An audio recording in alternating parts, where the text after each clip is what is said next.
Welcome to today's lecture on customer service. We are talking about section C of our model. My name is Farm Mark Beffin, Texas Health College. First of all, let's take a look at what we'll be looking at briefly, and there are five main outcomes for today. The first is we should know what service or what customer care is.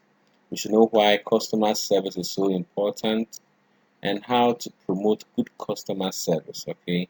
Then we also look at service recovery. That's if things go wrong, what should you do? Then we end our lecture with customer complaints. Now, when we talk about customer service, we said it's a series of activities designed to enhance the level of customer satisfaction. That is, the feeling that a product or a service has met the customer expectation. All right. So there are a lot of activities that are done in the pharmacy, right from when the customer steps into the pharmacy to when they leave. Those activities that ensure that the customer will have a feeling that a product, a medicine that they bought, or the service that was provided has met their expectations, what we call customer service. Now, the MCA should know that customer satisfaction occurs when a customer is happy with the service and or the product that have been provided. Anytime a customer is happy, like the picture we are seeing, okay, and later on we will talk about it. And normally we ask them, Madam, sir, please, are you happy with what I've done? Oh yeah, I am happy. Now, anytime a customer is happy about a service that has been provided, it tells you that the customer is satisfied. All right, the customer is satisfied. Customer service is when a customer's needs and expectation are met. Okay, so when we talk about customer satisfaction, when the customer's needs and expectations are met, you see the customer is also satisfied. Now, later on in our lectures, I'll be talking more about customers' needs and how to identify them and customers' expectations too. Now, why is customer service so important? One, it makes a difference in the choice of a customer makes, okay, when actually making a purchase. Okay, whether to come into your pharmacy or to go to another pharmacy, whether to buy the medicine or not to buy the medicine. Normally, it's based on how we are able to design our activities to enhance the level of satisfaction. Now, many retailers offer a similar service. Many shops, retail shops we have in Ghana, we all sell the same medicines and provide the same services. Okay, and we often go to the place that gives us the best service and makes the customer feel valued, where the customer feels at home and happy and can interact. Okay, normally this customer will always be coming to the pharmacy. Now, customer service is also a competitive tool. Okay, when you say something is a competitive tool, it means that two shops that are competing, normally one will win, one will lose. Okay, and normally you can use customer service as a tool to compete. Okay, it can make the difference to the customer experience. Customers keep coming back always to our pharmacies if we are able to provide excellent customer service. And we say these are the benefits of customer service. Okay. So if you're able to do it lovely, customers will keep coming back, customers will buy more, customers can create new opportunities for us. Okay. Sometimes depending on what they are buying, we can see new doors opening where the pharmacy might not even have thought about it. The customers can also create new leads, okay, new leads as with what we should stock or medicines we should have or where we should do, okay. Customers may also develop loyalty. Loyalty normally will stay with them, okay, wherever they are, they will still want to come back to the farmers so that at least you see that they are helping to sustain the business. This will also increase in our sales, make us more profitable, and they provide free advertisements. Okay, they advertise our pharmacies and they advertise the product we have, and they also give us good public relations. Okay, anytime somebody is saying something bad about our shop, these people become ambassadors. They're able to stick their neck out and say that shop, that pharmacy is not like that. Okay, so it is important for us to provide good customer service as it has gotten various benefits for us. Now, there's something that before we continue, we should all agree that when you start to work, wherever you are, whether you are working or not, There's something called quality service delivery, which is lacking in a lot of organizations all over the world. Now, when we talk about quality service delivery, this is the delivery of a high standard of quality service at all times to meet the needs of customers. Okay, at all times. You should pledge in before you go to work that I'm going to provide quality service to all my customers. I'm going to give them medicines. I'll read their prescriptions well. I'll give them medicines that the customers will understand. I'll call the customer to make sure that they are taking their medicines. That is what we call quality service. Now, it also means we must always try to put our customers' needs first whilst also running a profitable business. Okay. In customer service, once we put our customers' needs first, the customer will know that you are running a quality service. And in fact, I've worked in a community pharmacy and I've tried it. And anytime we do that, the customers keep coming and they are always happy. All right. As compared with pharmacies that normally are not customer friendly. Okay, they don't take their time to explain the customers' medication to them. They don't do follow-up calls on the customer. They don't welcome the customer, and that is not quality service. So we should all please be able to provide quality service. Whether you work in a pharmacy or not, please tell yourself, me, I'll always provide a quality service at all times to meet the customer's needs. Now, first of all, let's look at who are our customers. When you say somebody is a customer, what are we really talking about? We say a customer is a person on the receiving end of products and services, okay, with whom the organization has a transaction. That is where payment is exchanged for goods and services. So anytime that there's going to be an exchange of goods and services, okay, and that person is receiving on the receiving end, okay, you give us money, okay, they'll receive our goods. That person is a customer. There are two main types of customer. The first one is an external customer. Now, the external customer is the person that normally who pays for their products and services that the business offers. Okay, these people are called our external customers. Okay, so any customer that comes into a pharmacy, any person that works in a pharmacy to go and buy medicines or whatever it is called an external customer. Then we also have the second type of customer that is called an internal customer. Internal customers include all employees who work for the organization. It's important that wherever we are working, we consider our boss and our colleagues also as customers. Why? Because if these people are not well served, they are not well motivated, it's going to affect external customers. And at the end of the day, we are not going to provide excellent customer service. So the security man is a customer. Okay, if the security man is treated well, obviously the external customer will feel it. If the security man is not treated well, the external customer is frustrated even at the entrance, even where they will park their cars. Okay, so it's important that when you're talking about customer service, we look at both the two types of customers. We look at the external customer and also the internal customer. Now, how do we promote good customer service? First, we have to view customers as the most important part of our job. It is important. Know that if the customer is not coming, the pharmacy will be closed. If the customer is not coming, your hairdressing shop will be closed. If the customer is not coming, the salon will be closed. So the customer should always, we should have that one as in our mind, at the back of your mind. Anytime you step into our workplace, that the customer is the most important person that we have. In this program that we are running, yourself listening to me, you are the most important person. And that's why constantly I've said that I should respect and give the videos timely. Now, the customer should also be able to feel that they are in a safe environment, okay, so that there is no accidents, okay, and that is very, very important.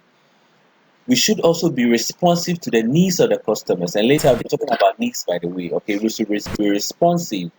We should be able to give the customer what they need. Okay, we should give customers undivided attention when they come to our pharmacy. Okay, we should not be arranging medicines on the shelf. We should not be cleaning the shelves, and the customer be waiting or receiving a phone call without recognizing and acknowledging their presence in our pharmacy. And we should also develop a customer friendly attitude. It's important.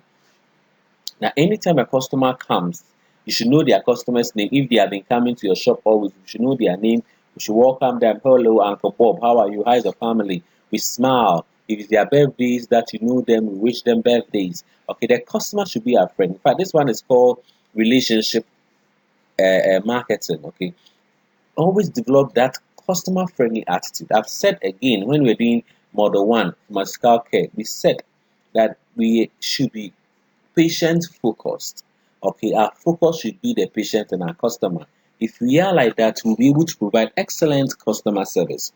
Also, we should show understanding and empathy. Sometimes what the customer is even requesting for may be wrong, but let's understand where they are coming from. Let's know that these people are not trained in the pharmacy. They don't know much about the medicines, okay, but they may request for it all the same. Okay, we should also empathize. We should feel for this customer. We should put ourselves in their shoes. All right. If you are able to do that, if you have this mindset, a lot of the lectures I'm going to be talking about, you can easily do. But where we think the customer is a bother, okay, they worry us too much. This customer is worrying us too much, okay. When sometimes we are working and we see customers coming to the shop, we frown our face. These people, they don't want me to rest. Where we have that mindset and we are viewing the customer as a worry to our job, the business will collapse and it can't provide excellent customer service. All right. Also, one thing we have to do is to deliver on our promises. Sometimes a customer will walk into a pharmacy and they want a particular medicine that we don't have, but we tell the customer, Madam, say, please, can you come next 2 days? We are going to get it for you. Now, this customer may take your word for it. Come next 2 days, and you have totally forgotten about what you promised the customer. All right.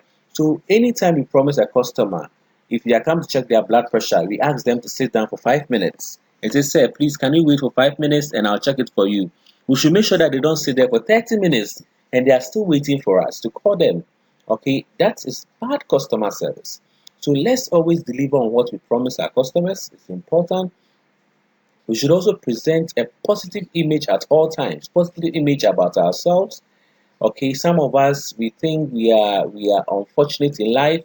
We tell the customers our problems. Sometimes we want them to help us with our problems, and the customer will never come to your pharmacy if you always presenting a negative image about yourself, and sometimes even about the work we do, how bad we are being paid, how bad the terms and conditions are, okay, how bad your relationship is, how you think your life is a mess, how you want to get a better job than what you are doing. That is negative. That is not good customer service. We should also be able to develop our understanding of local and national services that our customers may request for. Okay, some people may want to know about immunization services, whether we want to give tetanus, whether they should go for yellow fever injection. They may want our opinion. So we should know local, international. If somebody is traveling outside Ghana, obviously the person should have a yellow fever card. All right. We should also be able to help the customer solve their problems.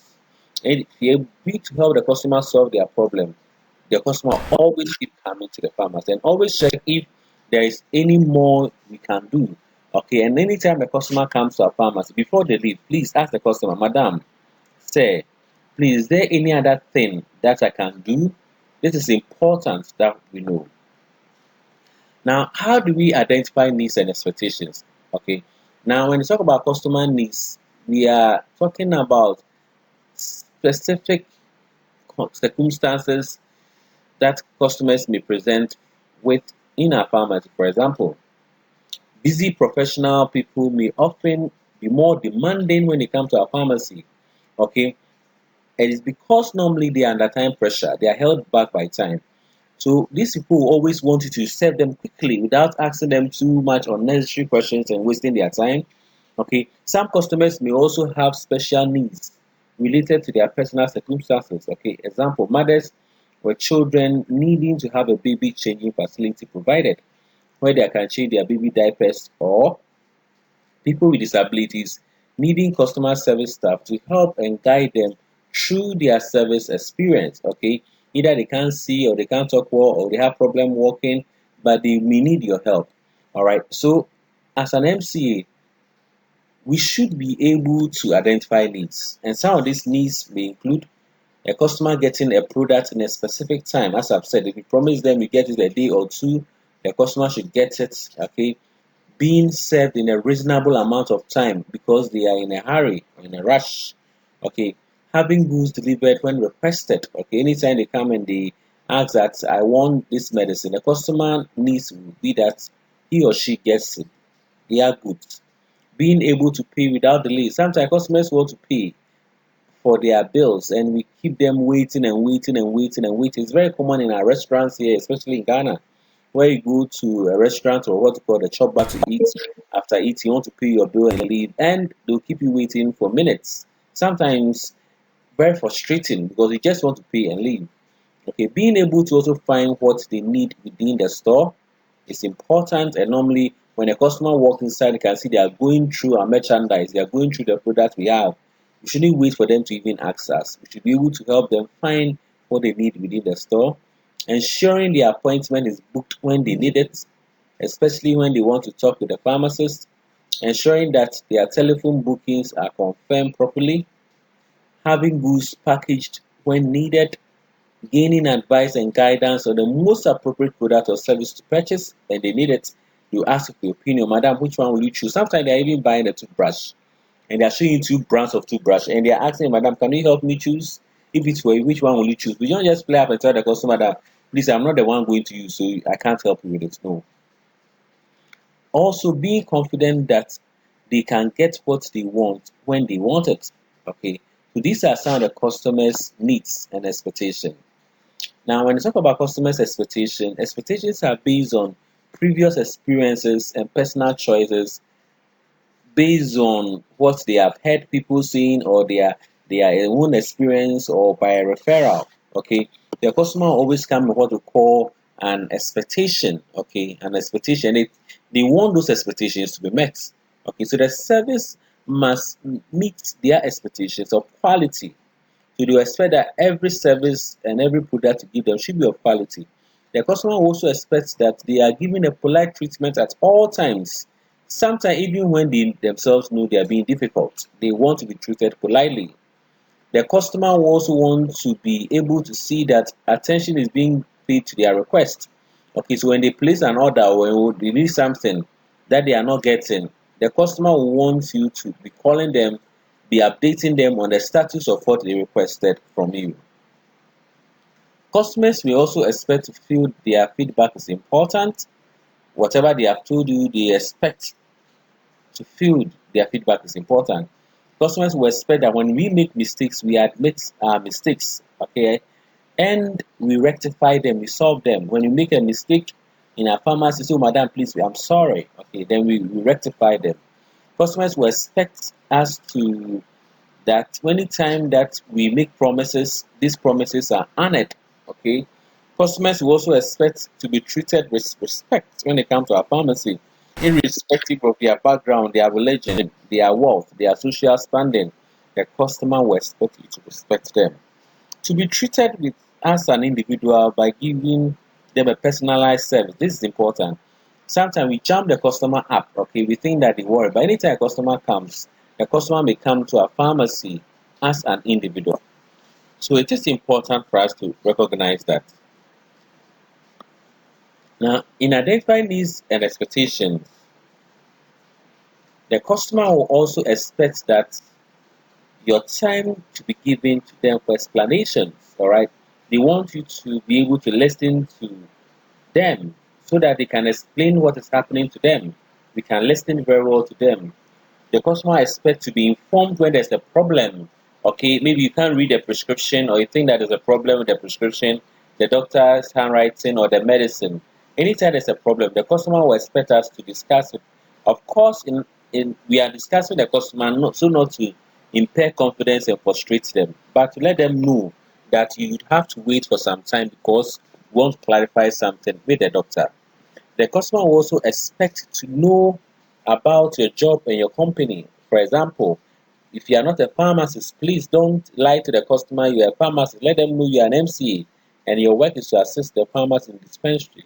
Okay, our company and the pharmacist, we don't inject, we don't do a lot of stuff, and the customer should know. Recently, a customer came to my pharmacy and wanted an injection. I explained to him why pharmacists don't inject. And in fact, he was very surprised with the explanation I gave. All right. Now, The customer always expects you to be able to answer their questions.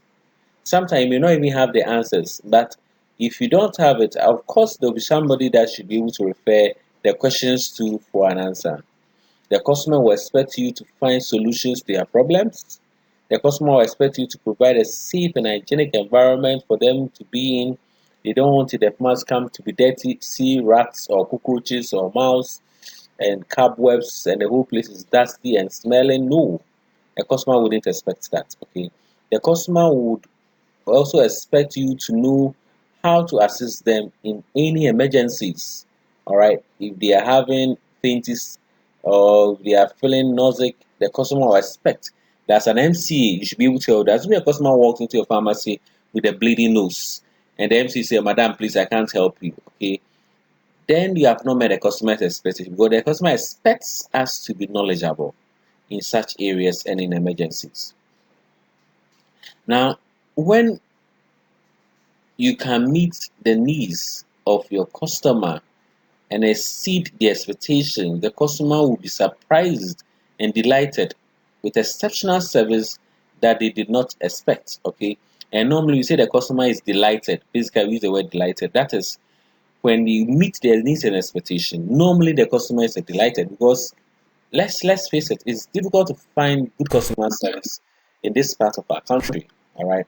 Now the customer is then more likely to remember the service they received and they'll return. Sometimes they go and bring other people to come and witness what they did see in your pharmacy.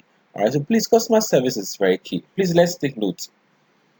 Back in the workplace, remember when you start to work, whether you are working or not, but when you start to work, when you enter a workplace, please remember to surprise your customers with exceptional customer service every day.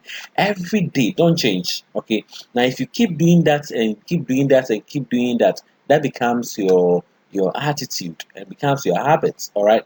So please, everywhere you go, tell yourself, I will surprise my customers with exceptional customer service every day. Now, how do we present a positive attitude and behavior in customer service? Okay, how?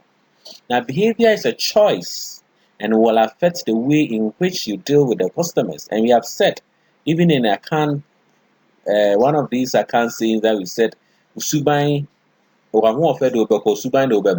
your beauty will take you to marriage, but your behavior obviously will bring you home."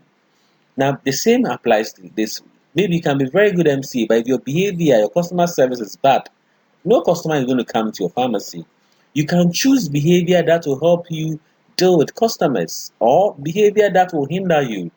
If somebody is happy and smiling and helpful towards you, you are likely to also be happy back, right? Yes, if you enter any place and this person is smiling, you also smile, the person is happy, you also become happy.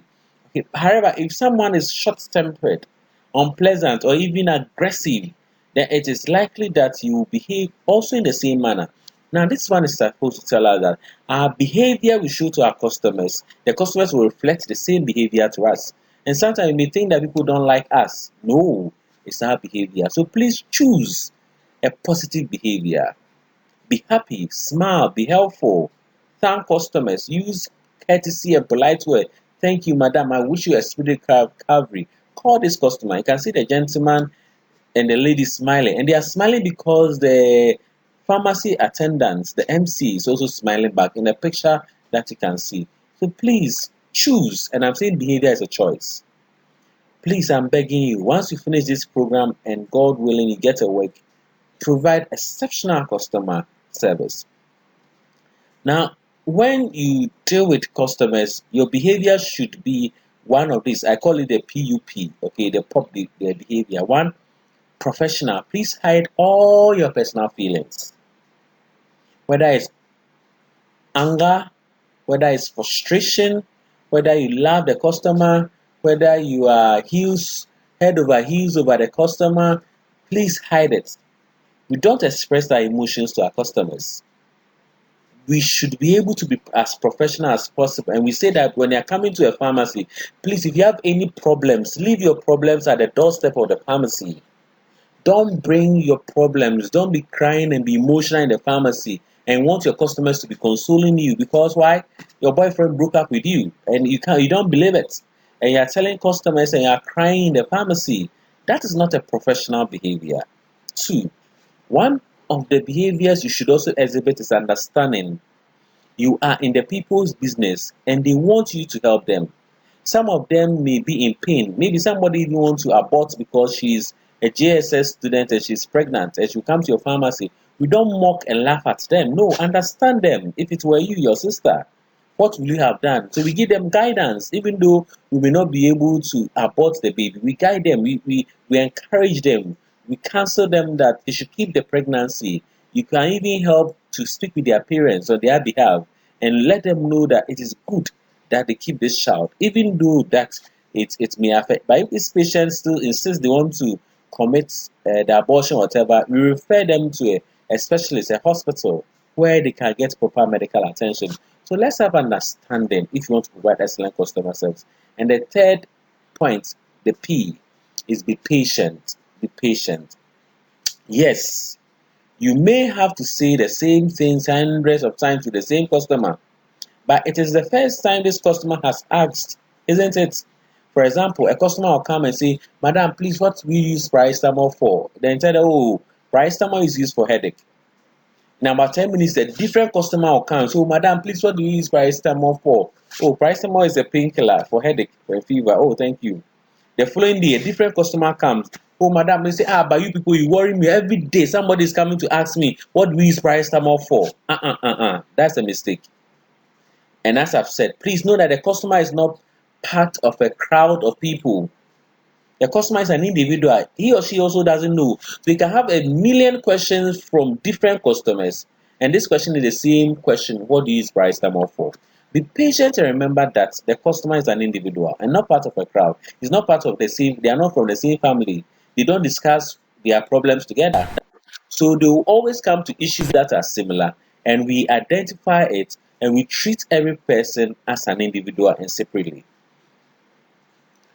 The way you greet a customer reflects your company's image and has a tremendous effect on how customers see you. Let me be very frank with you. Sometimes, even after this training, I've seen some of the institutes I've trained that still maybe they didn't understand the lecture. They'll still go there and provide very bad customer service. When customers enter their pharmacy, they don't greet them. Why? Because the customer should have greeted them first. So if the customer did not greet, they will also not greet. Please, the way you greet a customer reflects the image of your pharmacy. Remember, the first impression is made within 3 seconds of meeting someone. Just 3 seconds. And this person may be able to deal and also have an impression about your company, whether it's a good company or not. When dealing with the customers, we should always acknowledge them as soon as possible. Sometimes we may be serving a customer and another customer enters. Even though we are serving, we look at the customer that have entered and so, hello, madam, you are welcome. Please, I'll be with you in a minute, okay? See, you have acknowledged this person and he'll keep waiting for you to finish with the customer. Now, assuming a third or fourth or fifth customer enters, anytime they enter, please acknowledge them. Look at them with a beautiful smile and say, you are welcome to Flexen's Pharmacy. Please, can you hold on? I'll be with you in a minute when I finish serving these people. Anytime you do that, the customer will stay. But you see, some pharmacies, customers will enter, we don't acknowledge them, the customer will stay, and the customer will also walk out. Of course, because he did not acknowledge them. And they'll go to the next pharmacy. Always smile. Please smile. Always smile. Smiling tells the customer that he or she is welcome and that you are happy. Okay, you are happy to see them. Okay, that is beautiful. You are happy that they chose your pharmacy out of the thousands of shops in Accra or wherever you are. This patient chose your pharmacy to come there. So anytime a customer comes there, that is why we smile. We smile because this customer is keeping us in business and we should be happy. We should also learn to apologize for any delays. If we ask the customer to wait and we are serving a customer, okay, once we are done with one and they come, we say, Madam, please, sorry for delaying you, sorry for keeping you waiting. Okay, we should be friendly and welcoming with our greeting, and we should be well mannered. It costs nothing. Okay, Subaipa, well mannered. Use courtesy words, use please. Okay, don't chuckle, don't frown, don't look away. Alright, don't have an arrogant look. Okay, and that will let the customer know that we are presenting a professional image. Now, also use the customer's name if they have been coming to your pharmacy often. Okay, if they are not and it's their first time, ask for their name and use it. Alright, so once they enter, you introduce yourself. Hello, madam, please, I am Mark. I am Kojo, I am Kwame. May I know your name? Oh, I am Sister Joa. This is my husband. He's called Kweku. So, oh, hello, Sister Joa. Hello, Bra Kweku. Then you keep using their name. Hello, Sister Joa. What can I do for you? After talking, oh, thank you, Sister Joa. Sister Joa, what we have? Bra Kweku. When you keep using those names, okay, that's excellent customer service. Anytime a customer enters and we greet them, tell them the name, ask of their name. It is important you know their customer's name. Show them that you are really listening, and we have done communication already. Maintain eye contact, be nodding your head appropriately, ask open questions where you need them to talk more. Reassure them if they are confused. Reassure them if they think their disease is going to kill them. Reassure them if they don't have hope. Explain things fully to them. Explain the side effects of their medicine, how they will take their medicine. Be patient with them and lean forward with an open body posture. Okay, don't sit in a chair and lean back as if you are not interested in them. That is very bad. Also, take responsibility for helping the customer.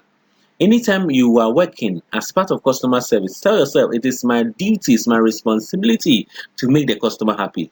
So we are enthusiastic, okay? It is catch enthusiastic. You have some inner happiness, okay? When you see a customer, it's like you want to jump, like hooray, yeah, this customer is in. I'm going to do the best to win them. Be confident. It increases the customer's trust in you. Don't be using words like I'm not sure. Please let me call your boss. I don't know. Those means you are not confident. Be confident. I'm not saying that if you don't know, tell the customer you know. No, that's not what I'm talking about. But a lot of us are afraid when customers come to our pharmacy. Be welcoming. It satisfies your customer's basic desire to feel like and approved of. Okay, so once they come, oh, hello, sir, you are welcome. We are happy to see you today. All right, when you do that, the customer will feel that, oh, they really like me and they approved of me coming here. Be helpful. Customers want that more than any other thing else. They want you to help them. That's why they came to your pharmacy. Be polite. Always be well mannered. Show you care. Make all customers feel they are important. Okay, and it is important for you to comply with hygiene, healthy, and safety guidelines. Okay, and we have talked about dress already. Keep your dresses well ironed, your hairs well trimmed. Okay, and when you do that, customers will always want to be coming to your pharmacy. One other thing that we should also take note is that as customer service may not always go right, things may not always go right, and that's what we call service recovery. All right. So when delivering a service, no matter how well managed, things inevitably can go wrong. We are humans, we are not perfect. All right. Service recovery is a process, a sequence of events beginning with the recognition of a service failure or mistake, followed by a series of interactions between the aggrieved customer and the service provider. All right. So anytime you are providing customer service, as I've said, there are days that as humans as we are, we may make a mistake. But when we make mistake, we should be able to recover the service. And it's important. The process concludes with a decision and allocation of resources. Sometimes we have to give the customer back their money. Sometimes we have to compensate them. Sometimes we have to compromise on certain issues. Okay, so obviously, service recovery is not free. It may cost your pharmacy, but it is important we do that to allow the customer to walk away with a problem. Now, as Sir Colin Marshall, the Chief Executive Officer of British Airways, observes, the customer doesn't expect everything will go right all the time. No, we are not God. The big test is what you do when things go wrong. What will we do when the customer is angry? What will he do when we give the wrong medicine? What will he do when we give a medicine to a pregnant woman and aborted a baby? What will you do? So occasional service failure is unavoidable. Occasional, not every day. Once in a while, we all make mistakes. I have made mistakes in my practice before. And I know a lot of us have made mistakes in life before. All right. So the logic underpinning this discussion about service recovery is errors are inevitable. Dissatisfied customers are not. We can make mistakes. We are not God. However, if I've made a mistake, I don't allow the customer that is dissatisfied and angry and shouting and screaming to walk out of my pharmacy like that. No. So errors are inevitable. Dissatisfied customers are not, means that if I make a mistake, I should have a process of satisfying the customer. For example, if a customer came to my pharmacy and instead of giving the customer paracetamol, I give the customer aspirin, and the customer came back, I apologize and change it and make sure that if the customer walked inside my pharmacy annoyed, the customer will leave from the pharmacy smiling. All right, and that's what we call service recovery. So as I've said, please, anytime we identify that there has been a problem in the customer service you have provided, the customer is frowning, the customer is shouting, we don't allow the customer to leave unless we have been able to rectify the problem. And that's what service recovery is all about in customer service. Now, there are two main types of service recovery. We have catastrophic and non-catastrophic medication errors. Okay, first we are going to discuss catastrophic, then we'll talk about the second type, which is the non-catastrophic error. When we talk about catastrophic medication errors, we are talking about mistakes that we do at the pharmacy and can lead to the death of a patient. Now, this one is a newsworthy event. Healthcare is not immune. You can go to prison. We've done the laws and ethics. You can go to prison. So, catastrophic precision errors should be handled by the business owner and or the pharmacist in charge, not the MC. Why? Because such errors are likely to take you to prison. They are likely to collapse the business. And such errors cannot remain secret. The customer will tell somebody else. So when there's a catastrophic error and we recognize as an MC that you gave a medicine and the problem has happened, please don't go apologizing to the customer. Call the owner of the business, and especially if the community pharmacist, if the owner of the business is not a community pharmacist, because the pharmacist have used his lands to register the shop, if he is not on premises, call him and discuss with him. Please, if a customer even comes to your shop and you made a mistake and it's catastrophic, it has led to the death or that somebody has had serious complications. Okay, the patient is buying one medicine. Let's say the patient is buying a cough mixture and he ended up giving them Dettol and they drank it and they are vomiting and they came to the pharmacy, call the owner, call the pharmacist. Why? That is not a problem you can solve. It's above you. All right. So such problems should not be handled by the MCs. Now, in dealing with outside media, your boss may decide to use any of this, and that's why you should be quiet. Your boss may decide to say nothing at all if the case is going to court, because whatever he says will be held against him. It's best he keep quiet and discuss with his lawyer. All right. So don't say anything because your boss may not say anything, or your boss may deny or repudiate the church. Okay, the boss may say that the way we asked you to take the medicine, madam, that is not how you took it. And I've seen a lot of people who buy a medicine that they don't read the instruction, they take as they have, and if there's a problem, they come back to the pharmacy to blame us. And sometimes I'll deny it that this is not what I wrote on the envelope. I said take one tablet every 8 hours. Take one tablet 3 times a day. You went and you took 2 tablets 4 times a day. So please, this one we are not guilty. All right. So sometimes, even though it's a catastrophic error, we can prove that we are innocent. Okay, sometimes to claim no responsibility for the event, sometimes we say it is not even us. The pharmacy you are talking about, you have not even been to this medicine, we don't even sell in our pharmacy.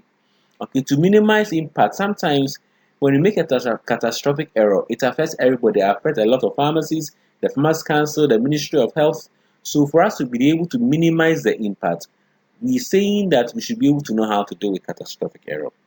Sometimes your boss may want to admit it and ask for forgiveness, okay, from the person that the errors might have been committed, and possibly sometimes compensate them, or any of these combinations can be used. So When there's a catastrophic error that somebody have died, there's somebody it has caused a serious injury to anybody, please as an MC, it's not within your job description to handle those things. Leave it to the pharmacist to handle.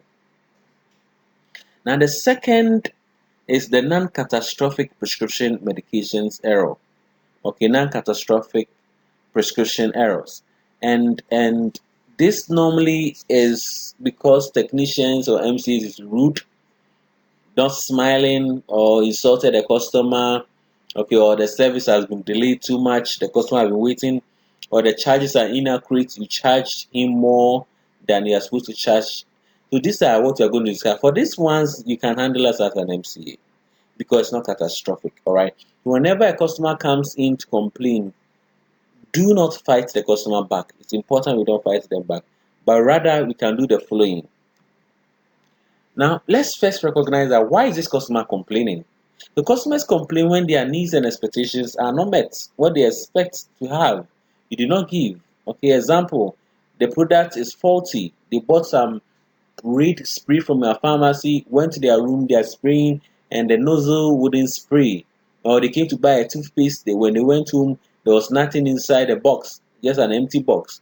Or the product was poor quality, or the price is too high as compared to another pharmacy, or they are not getting value for their money.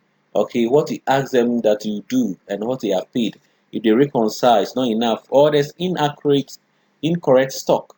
You are supposed to give them two, you give them one. That's incorrect stock. Or they've called your line saying you're not picking your calls. Okay, that's failure to return calls or failure to meet deadlines or poor attitude of staff. So normally these are non-catastrophic. This is not leading to the death of a patient. So we call them the non-catastrophic errors. And these are classified purely as complaints that the patient is bringing.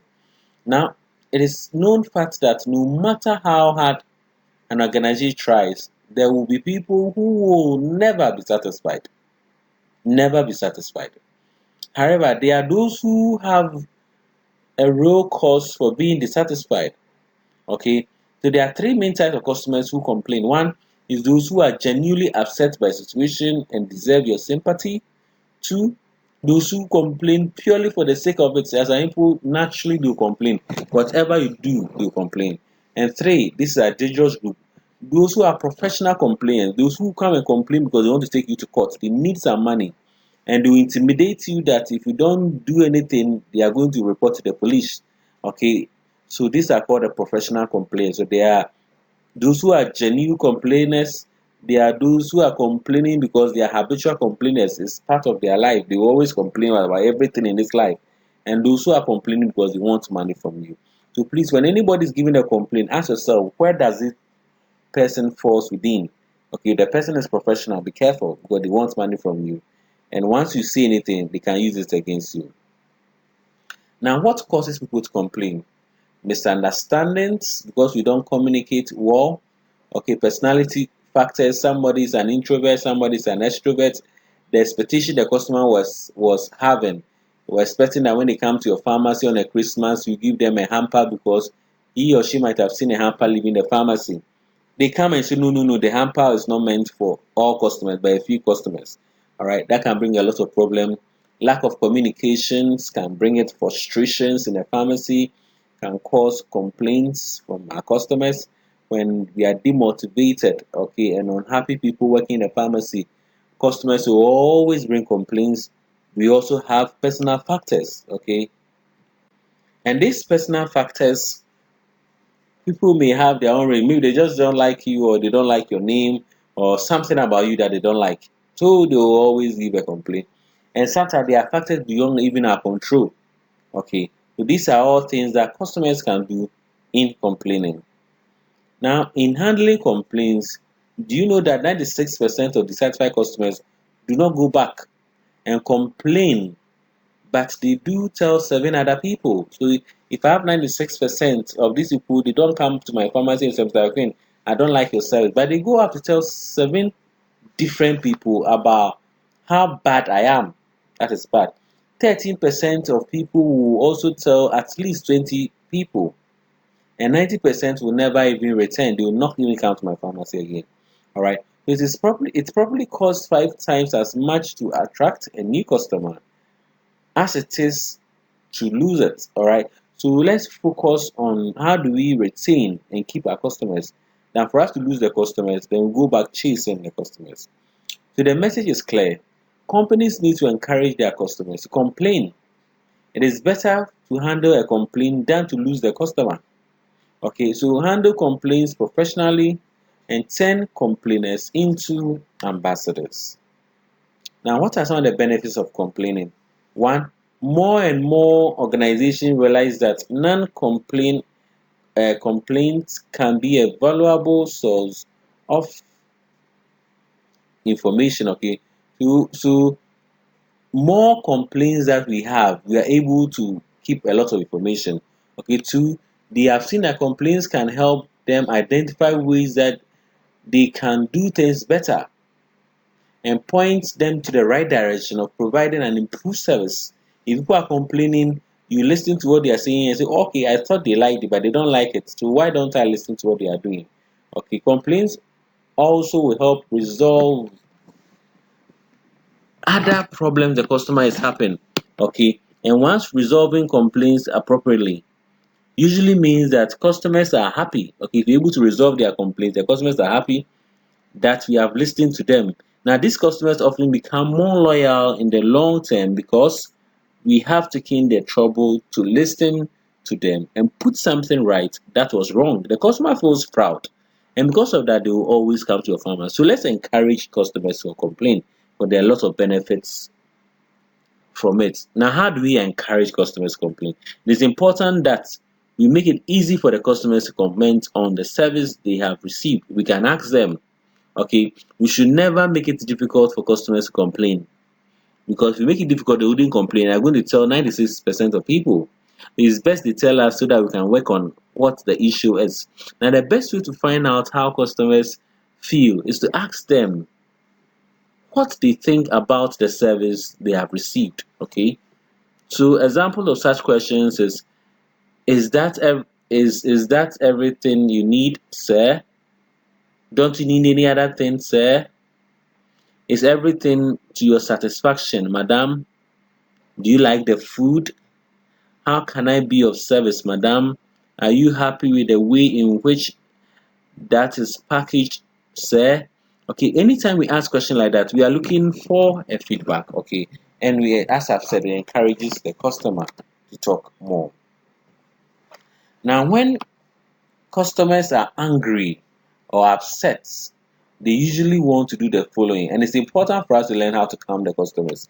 Because sometimes when the customers bring complaints, they talk with a lot of anger, and once there's anger, none of us will enjoy the process. All right. So first of all, let's learn how to calm angry and upset customers. And we are saying that get the customers will come to your pharmacy and they are shouting and angry because they want to get the problem off their chest. They want to be free. It's worrying them. Or they want to also voice their opinion, feel they are being listened to, feel they are being taken seriously, get the problem sorted out, and feel that their needs is also valued. All right. And that's why customers will complain. Okay, so they'll complain for any of these reasons. And as an MC, you should know so that we're able to rectify it appropriately. Now, how could you calm down a customer when they are angry? Keep quiet and just listen to them. Talk to them when they finish. Ask them questions. Rephrase back to them what the problem is. Show empathy. Show you understand what the customer is talking about. Show you are in their shoes. Avoid being defensive. Okay. Telling them that it is not my fault. The doctor did a mistake, it's not me. The company did a mistake, it's not me. Avoid being defensive. Also agree on common ground. Okay. Agree to solve their problems. So normally when customers come to our pharmacy with complaints, this is some of the procedure that we may want to help them with. Now, before we bring all our lectures to an end, let's look at the last slide. Now, when dealing with complaints, always remember to follow your company's protocols. It's important. What have your boss said? If there's a problem, what should you do? This is important. Okay, so check your authority levels and accept response time, an acceptable response time. All right. So if there's a supervisor, the farmer is there, the owner is there. When do you tell them? Okay. When do you tell them? And that is what we mean by dealing with the organization's complaint handling guidelines. Now, one way of handling complaint is to use the following process, and I call it LAST, and that is going to be our last lecture. First of all, listen to the client. Let them talk. Be quiet. Don't talk unless they've asked you to. Stay calm. Know that the customer is not angry with you, annoyed with you. No, he isn't. It's nothing personal. The customer is angry because the wrong service was given to him or her, and that customer may be hurt and injured. So put yourself in their shoe. Listen to the customers. Let them know that you are listening to them without interrupting. Apologize to the customer that that problem has occurred. Thank them for coming to you and reporting to you, as we said, because in giving you such complaints, maybe you have to change the way we arrange our medicines if you give the wrong medicines. Okay, so thank them, the person, Madam, thank you very much for telling me this. Thank you very much. I would have killed somebody if you didn't change this one for me. After we solve, solving means that we ask the customer what they want us to be done. By the way, it's not everything that the customer asks that we can do. All right. So we judge with the customer. There are some times that we'll compromise to give in to the customer. There are some times that we want to cooperate with them. All right. So here we want to solve the problem. Ask the customer, what do you want? If what she wants cannot be provided by the organization, we explain to them and we give them an alternative. All right. So that's how we solve it. Then after, we thank the customer for coming back to our pharmacy, for being patient for the whole process, and for listening to us, and possibly for accepting the solution that we discussed and are solved. Okay, so that's what we do. Please keep this one in mind. Keep the customer informed on the progress of the complaint when we have not been able to solve it that day. Maybe you have to speak with your boss, you have to go to town to check from where you bought the medicine. Let the customer know that, oh, madam, the complaint you brought yesterday, I worked on it today, and my boss is saying I should give him up to Thursday. So Thursday, I'll get back to you. Thursday, get back to that same person. All right, so keep the customer informed on the process of the customer service. Thank you very much. We finished the lecture on customer service. Okay, you can read your books in addition, and we have looked at the definition of customer service, why it is important, how do we promote good customer service, what is service recovery, okay, when you make a mistake, how do we recover, and the last one we discussed was customer complaints. Thank you all very much for being a wonderful audience. God bless you. All right, so as I've said earlier, I'll be doing the last parts of your lecture, possibly on Wednesday and Friday. I'll finish with it. Then we'll have another quiz. All right, we'll have another quiz. So when we are able to finish the psychology of the patient, possibly on Friday, we'll write a quiz on our 4 models that we've done. That is section A, B, C, and D. Thank you very much and enjoy your studies. Bye bye.